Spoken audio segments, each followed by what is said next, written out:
Would you look at that? One whole year of Genshin Impact. Honestly, it's kind of crazy to think how Genshin is already a year old.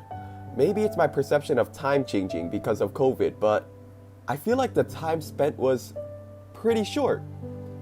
When I first saw Genshin Impact, it was through a subreddit called Gacha Gaming, talking about the 3 million user pre-registration event. Being intrigued, I decided to Google stuff to find out more on what it was like. From all the info I gathered, I learned it was supposed to be like Zelda, Breath of the Wild, but free. However, what really enticed me was the fact that Genshin Impact featured multiplayer, up to 4 players. I'm just saying, a free Breath of the Wild game with multiplayer? Say less, bro! I told my friends, and with a bit of time, they decided to pre-register with me too. Our initial thought of the game was it being an open world brimmed with adventures, traveling in a party and experiencing the story quest together. Apart from that, it also had an anime aesthetic to it, making it an interesting take to an open world genre. There's also the fact that it was made by MiHoYo. The reason I knew of MiHoYo was because of their game Genshin Impact, even though I didn't necessarily play it. From there, we all decided to look at the characters they offered, deciding on which ones we wanted to main. The ones which piqued my interest were these characters I'm about to show. Traveler, also known as Lumine, except I didn't know the name at that time. Klee, Mona, Lisa, and Paimon. Now, why did I want to play those characters? For Klee and Paimon, the reason I wanted to play them was because they were small. Basically, I thought it'd be kind of funny to play as like little rats, you know? As for Mona and Lisa, I wanted to play them because I'd have to pair Mona Lisa. Aha, creative, aren't I? And then there was Traveler. I just thought she was cute, honestly. And she was a 5-star. So, I gotta say, I was pretty lucky in choosing what I wanted to play, because soon, I would still use half of these characters till this day. Time would pass, and eventually, we were in the week of the release date for the public. I think the most memorable thing about waiting for Genshin was the pre-downloading, because honestly, it was tedious. The download speed was capped around 1 megabit per second, so I had to wait hours for it to finish. Though it wasn't too bad because during that time, I just left it in the background while attending Zoom meetings. Since I pre-downloaded it, I didn't have to worry about downloading it on launch day, which I heard was equally as bad. And then it came, the day I played Genshin Impact for the very first time. When I got in, the cutscene against that omniscient god appeared, and I was able to choose which character I wanted to play as, Aether or Lumine. I did not expect Lumine to be a main character at all, yet it was a really good feeling to see a character I wanted to play as the main character. After the event, I was transported to the world of Teyvat. At the very first sight of it, it was beautiful. Being near the sea, the afternoon sunlight, it had a very ideal atmosphere. From there, I traveled with Paimon, in which I was kind of bummed that she wasn't a playable character.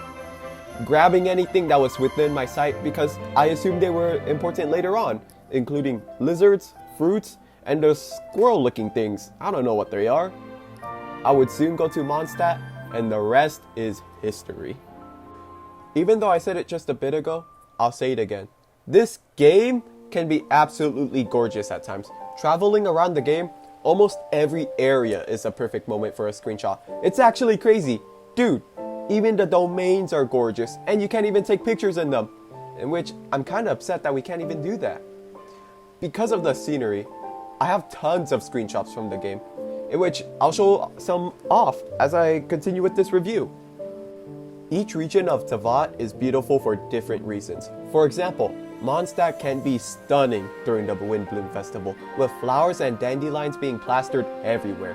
Same could also apply to Liyue during the Moon Chase festival, with the bright colorful lights shining at night, lanterns floating across the sky.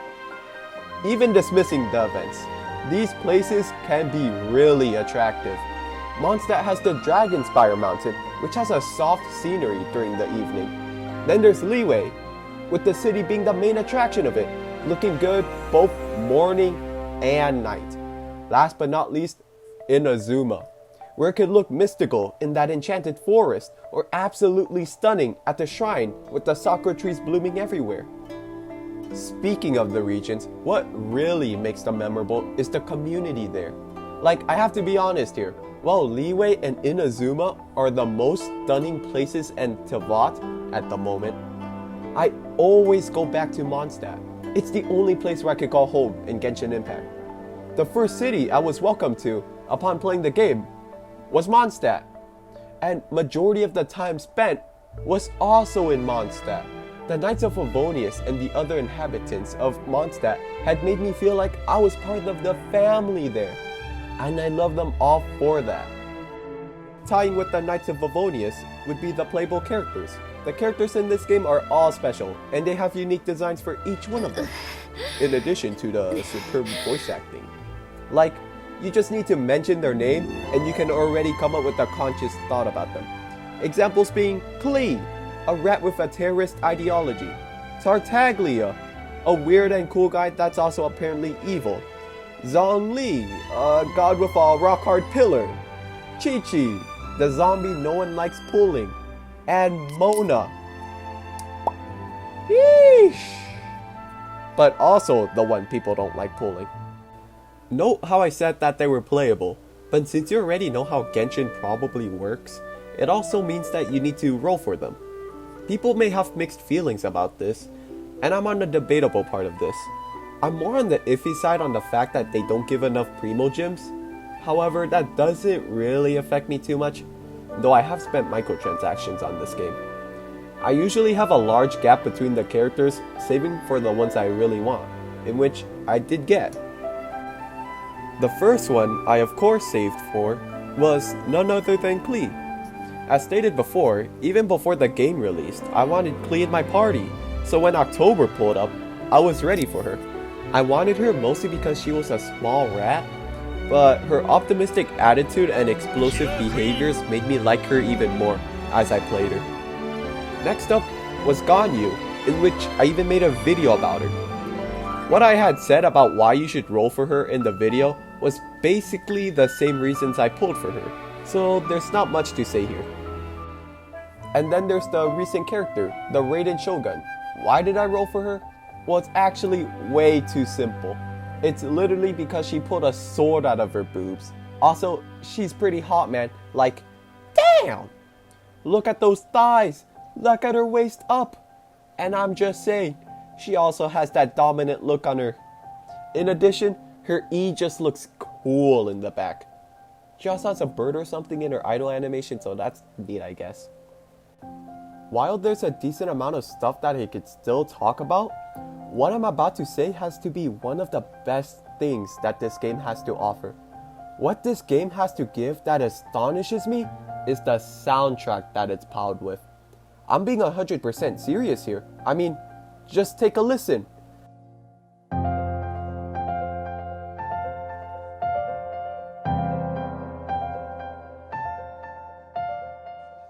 This is a soundtrack that can be and should be listened to, even when you don't play Genshin. It could be while doing some running, relaxing, playing other games, or even homework. There's even a Genshin playlist on Spotify that's catered towards studying. This video was made while listening to Genshin. There's just something about it that hits all the points. It could make me feel nostalgic, feel hyped, or even feel sad. Music is by far one of the biggest components that can make Genshin for me. After all that rambling, you can tell how much I adore this game. Yes, it could be petty with the microtransactions. Yes, it could be cheap with the amount of gifts they give you. Yes, the gacha can be an extreme hit or miss for some people. Yes, the fighting system can make me infuriated. Like, damn, bro, chill. However, like someone once said, I feel that for you to be able to truly love a game, you must also hate the game too, one way or another. And yeah, with 1 year spent in Teyvat, I can say that without a doubt, I love Genshin Impact. Hate the 50-50 though. That stuff kind of blows.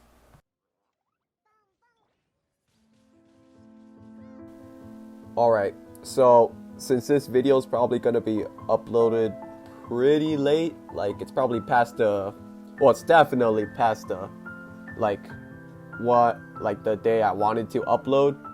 I'll say some extra stuff about this, like unedited, no script. So, I haven't really been playing Genshin lately. However, the stuff I said in this video, I definitely still agree to it. However, would I recommend this to a friend? It's kind of debatable, because then, like, while Genshin is a good game, the issue about it is it's very time consuming.